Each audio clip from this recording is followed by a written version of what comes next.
Cooking with ফিউশা রান্নাঘরে আজকে আমি হাজির হয়েছি শিং মাছ ভুনা করার রেসিপি নিয়ে। এর জন্য আমি 500 গ্রামের মতো শিং মাছ নিয়ে নিয়েছি, পেঁয়াজ কুচি নিয়ে নিয়েছি, জিরা গুঁড়া নিয়ে নিয়েছি, টমেটো ফালি করে নিয়েছি, ধনেপাতা কুচি, কাঁচামরিচ, হলুদের গুঁড়া, মরিচের গুঁড়া, ধনিয়া গুঁড়া নিয়ে নিয়েছি। এবার তাহলে আমি রান্নায় চলে যাচ্ছি। পরিমাণ মতো তেল দিয়ে দিলাম। 1.5 কাপের মতো আমি পেঁয়াজ কুচি দিয়ে দিব। পেঁয়াজগুলোকে বাদামি করে ভেজে নেব, আমি হালকা বাদামি করে ভেজে নেব। পেঁয়াজগুলোকে আমি হালকা লাল লাল করে ভেজে নিয়েছি। এখানে 4-5টার মতো কাঁচামরিচ ফালি আছে আর 1 চামচ জিরা গুঁড়া আছে, দিয়ে দিলাম। একটুখানি পানি দিয়ে দিব, না হয় মশলা পুড়ে যাবে।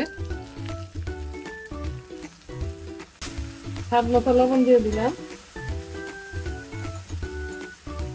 1 চামচ ধনিয়া গুঁড়া, 1 চামচ মরিচের গুঁড়া আর 1 চামচ হলুদের গুঁড়া দিয়ে দিলাম।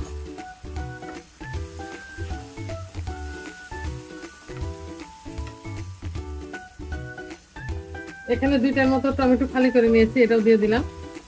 দিয়ে এবার আমি ঢাকনা দিয়ে ভালো করে কষিয়ে নেব। মশলা টমেটো একসাথে কষিয়ে নেব।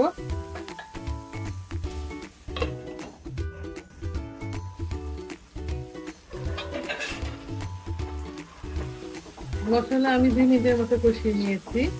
টমেটো গুলো 2 মিনিটের মতো আমি কষিয়ে নিয়েছি। টমেটো অনেকটাই নরম হয়ে গেছে, গলে গিয়েছে।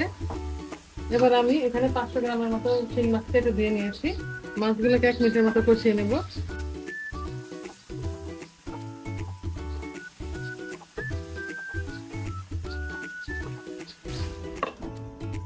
মাছগুলোকে কিছুক্ষণ আমি কষিয়ে নেব।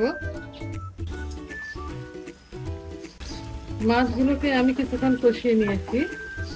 এবার ঝোল দিয়ে দিব।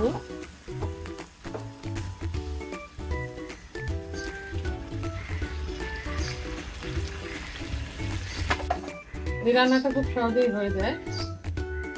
কিছু আস্ত কাঁচামরিচ দিয়ে দিব আর নামানোর আগে ধনিয়া পাতা কুচি দিয়ে নামিয়ে নেব।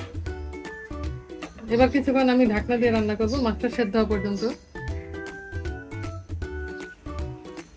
মাছের ঝোল দেওয়ার পর আমি আরো 10-12 মিনিটের মতো রান্না করে নিয়েছি। রান্নাটা আমার একদম পুরোপুরি কমপ্লিট হয়ে গেছে। এখন আমি কিছুটা ধনিয়া পাতা কুচি দিব। ঝোলটা মাখা মাখা হয়ে আসছে আর চুলার আঁচটা আমি বন্ধ করে দিব। এবার একটি সার্ভিং ডিশে নিয়ে দেখিয়ে দিচ্ছি রান্নাটা আমার কেমন হয়েছে। তৈরি হয়ে গেছে টমেটো দিয়ে শিং মাছের ভুনা। রান্নাটা একেবারে পারফেক্ট হয়েছে। আমরা ঝোল বেশি শুকাইনি, মাখা মাখা করে রান্না করেছি। গরম ভাতের সাথে খেতে এটা খুবই ভালো লাগবে। আজ এ পর্যন্তই। আবার নতুন কোনো রেসিপি নিয়ে আমরা আপনাদের সামনে আসবো। আল্লাহ হাফেজ।